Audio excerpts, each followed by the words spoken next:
Ashley Gardino with Cobalt Realty Group and Tracy Hauser Group. Here again with another Friday Fun Fact. Pretty excited about this one. We have our good friend Jim Backer over here to talk to us about his new development called Vista Canyon. And the first question we're going to start with today is, how long have you lived here and been a part of this community? So I have lived or worked here since 1984 for 33 years. So you care about the community? Just a little. Okay. Kind of like it. So when can we expect to see walls going up? Well, there are construction things being done right now for our first building, our first office building, and it's a 3-story office building with ground floor retail, 2 floors of office above. So you'll see a pretty good representation of that building probably by February, that people will start to see what's coming out of the ground. But that building is expected to open next fall, probably a little less than a year from now. Okay, so what will be going on? That's been a big question around town. What is going to be there? So we have a total of 1,100 residential units. That's a mix of apartments, detached homes, and attached homes for sale. We have an 11-acre park. We have almost 1 million square feet of commercial, which breaks down as 650,000 feet of office, about 165,000 feet of retail, 200 hotel rooms.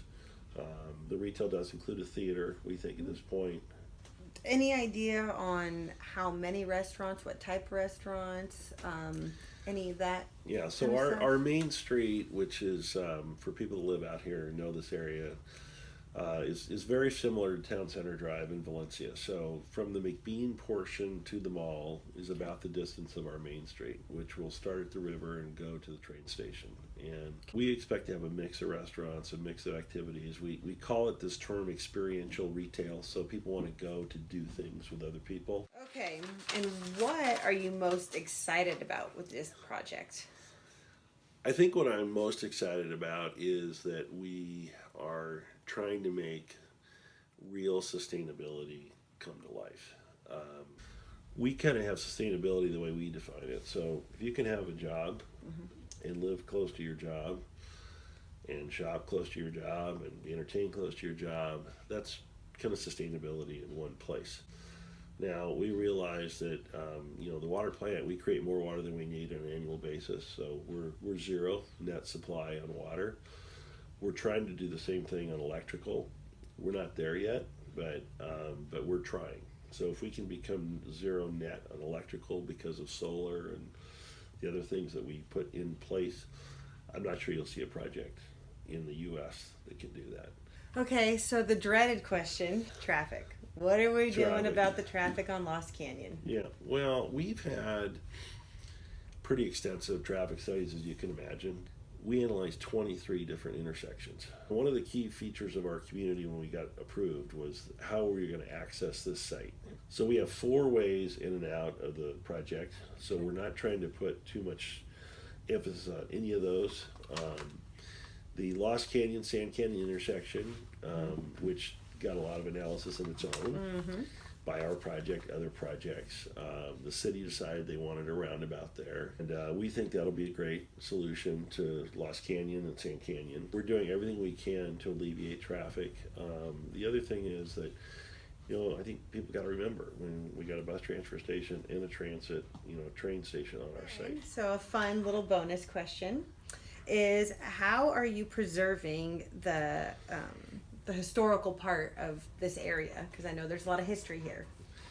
Well, I am a history major from college, so I always call this was my revenge of the history major segment that I always say.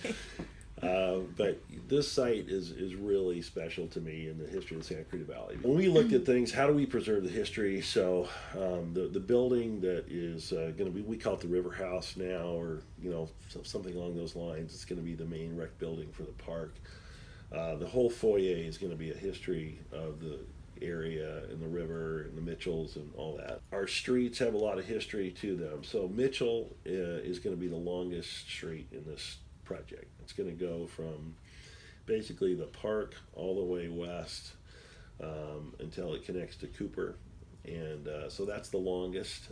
Humphreys Parkway is named because of Humphreys Crossing, which was a little siding off the railroad just up by the railroad bridge below Fair Oaks. So we kept that in place. I am unabashedly a huge Abraham Lincoln fan, so since Lincoln was elected in 1860, and Mitchell came here in 1860, and Lincoln did the Federal Railroad Act in 1862, I didn't need any more excuses. So Lincoln's the main street. What we also hope to do, and this is through my help from my friend Carol Maglione, who's done a lot of work for us, and is we're going to have little nameplates in the streets that describe who these people are and where the street names came from. So we also have one more area, the cemetery. So the cemetery on the north side of the river is where Martha and Thomas Mitchell are buried, and members of their family, and also members of people that they knew.